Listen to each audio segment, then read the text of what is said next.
Today, on Be Something Wonderful, living in the end of your wish fulfilled makes circumstances irrelevant.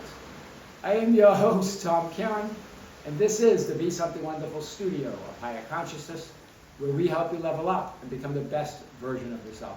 Creators, good morning from the Dutch Caribbean, from the island of Bonaire. We have a big video for you today. The question came up, and this comes up often.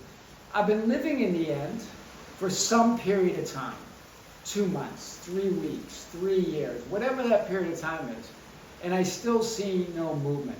Something's wrong. So they've been saying I've been living in the end, but I'm noticing no movement. I'm noticing that there's something wrong. We've talked about this question, but we're going to hit it again in a different way today. Also, the question came up on having high expectations, and with high expectations, creating excess potential or high importance, as Vadim Zeland talks about in Reality Transurfing. Creating this excess importance which moves you to a reality or a version of you of the opposite of what you want. We're going to talk about those ideas. And then ideas that Bashar and other spiritual teachers have talked about. Really, from the beginning of time, you've had many that talk about this idea of manifesting what you want or something better. That your higher self, that higher power knows what you want. And so if it's not exactly what you imagined or visualized, you're going to get something better. I want to talk about these ideas because remember, we're trying to understand them from the little me, from that lower 3D mind that has some fear and doubt of non-fulfillment, that they fear that they won't get what you fear that you won't get, and you doubt that you won't get what you want.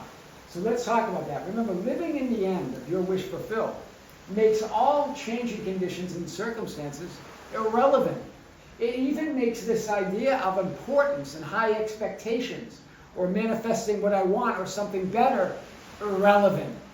Why? Because you're living in the end already. You're in the end of what you want. The changing conditions, the changing thoughts and feelings, the changing appearances, people, events, and things mean nothing. You're in the end. It makes contrary appearances irrelevant. It makes linear time irrelevant. It makes doubtful and fearful thoughts irrelevant. That's powerful. And when you say there's no movement, there's always movement. So you create this idea that nothing's moving or shifting. That's all there is in this experience of this 3D physical reality. That it's the change in the changeless. It's always changing. And then you say it's taking time. It's not taking time. It's taking awareness. And your awareness is on how much time it's taking. And that there's no movement. Right? It takes awareness of already being that which you desire to be. You're placing conditions on fulfillment. Time and no movement. You're creating those ideas of conditions that must be met before you can live in the end. So you're not really living in the end. You're reacting to no movement. You're reacting to linear time. You're reacting to the changing thoughts, feelings, and conditions. Right? So let's talk about this. I've been living in the end. This is what a common comment is. Not reacting to circumstances, still no movement. What's wrong? It's been months. Well, living in the end is the end. It's everything. So you're not living in the end, you're living in the end, but I'm reacting but there's no movement, but it's taking time. There's no buts in the end, you are it. No if and buts about it. Stop making living in the end a condition to fulfillment. Right? You're reacting to the conditions of time and no movement. You're putting them there and then reacting to them. You're creating those conditions and putting them there, and then reacting to them. Right? Remember, time's an idea. It's all here and now. So it doesn't take time. It's all here and now. And reality is always changing within that one moment of time, within that one moment of now. So it's always moving. And it's not moving in time. It's moving in awareness, all here and now. You seeing a different perspective, a viewpoint, a vantage point of all that is and all that you are. Your experience of reality, that ultimate changeless reality, is always changing. And And in this case, in this case, it's changing into non-fulfillment. This idea that I don't have what I want, that there's no movement, that there's something wrong, that it's taking time. That's what it's changing into in every moment of now. So, then related to this that I talked about in the intro is the questions on excess potential or importance that Vadim Zeland talks about. Remember, there's no excess in nature. It's all perfect unfolding. So when you start doubting or fearing or worrying about non-fulfillment, feeling separation or limitation, you create this idea of attachment or excess importance or high expectations. No one's telling you not to have high expectations. We're saying your source, your reality. So you don't even have to judge anything as high or low or good or bad or right or wrong. It's just expectations. Expect reality to unfold from within you because that's who you are. That's what you do. The idea to be okay with it if it happens or doesn't happen, and the whole idea that you should be okay if it doesn't happen. Remember, I get what these teachers are talking about. They're trying to release the resistance from within you.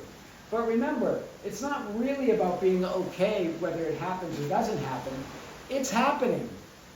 Whether you're okay with it or not, everything's happened. Is happening and will happen. All that is all that is. The idea, what they're talking about, these teachers, is they're trying to release that idea of attachment. But again, nothing contradicts it. You do. You're the contradiction. Not these ideas. It's done. Meaning, yes, it's done. You are reality. It's not contradicting that it's done. It's you attached to that, creating that potential, creating that importance, believing it's not done, believing that oh, I'm feeling bad because it's not here. Source feels okay because Source is all that is. Source is always okay. So you're the contradiction. To Source, all that is, everything, or everything, or desire to experience itself as Source, is both important and non-important, because it is all things. It is all potential. It is all expectations. There's not high or low expectations. Just as Source is all expectations. There's not high excess potential or lack of potential. It's because Source is all potential, and you are too. So you don't need excess. You don't need more or less of anything. You don't need more importance or less importance. Everything's important, everything's not important. You're Source. Source expects fulfillment because it is fulfillment. To be okay is to know yourself as the one and only Source. That's what that means. Everything's happening. Happens, will happen. It's all that is. So it means to be okay is to know yourself as the one and only source of your reality. That's what it means to be okay with what's going on in those changing conditions. You, with your linear sense of limitation and separation and non-fulfillment, create the idea of low and high expectations, or low and high importance. God, all that is, doesn't contradict anything. It's done. It happened, it's happening, and it will happen, continue to happen.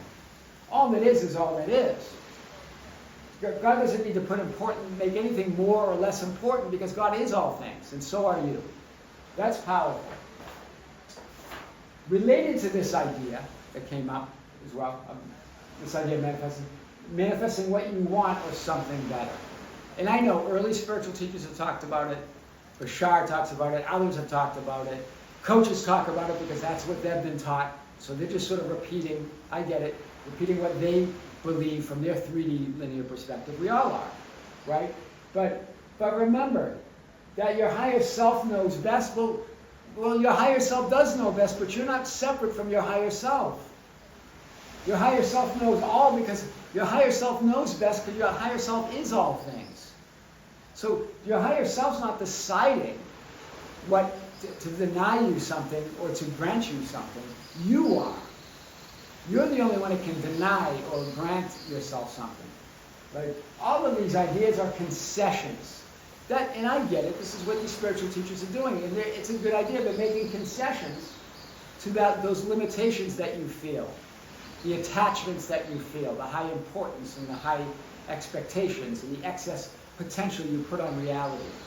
Right? They're concessions to the little me that assumes that you're separate from what you want. And your higher self, and you're limited to what you can experience.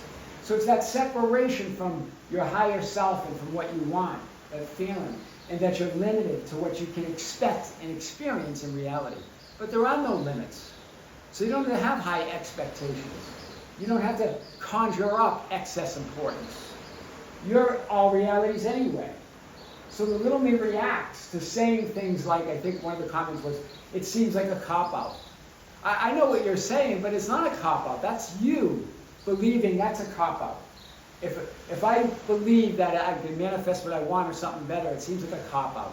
You're the one creating the importance. You're the one creating the cop-out. There's no cop-out here. They're just concessions. Your reality, you create it all. And then the other comment was, I have to settle for something that is not exactly what I want. You don't. You're creating that reality. Doesn't matter what anyone says. Those are all concessions to that little 3D me that feels separated. And you can tell that's where your set point is, because look at the reaction. It feels like a cop-out. It feels like I have to settle. No one said that, right? What they're doing is making concessions to that limitation you feel, that disconnection from your source. That's all that's going on.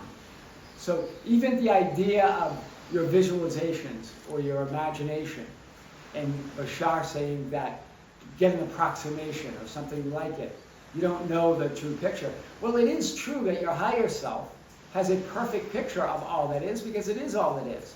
But you're not separate from all your higher self or all that is.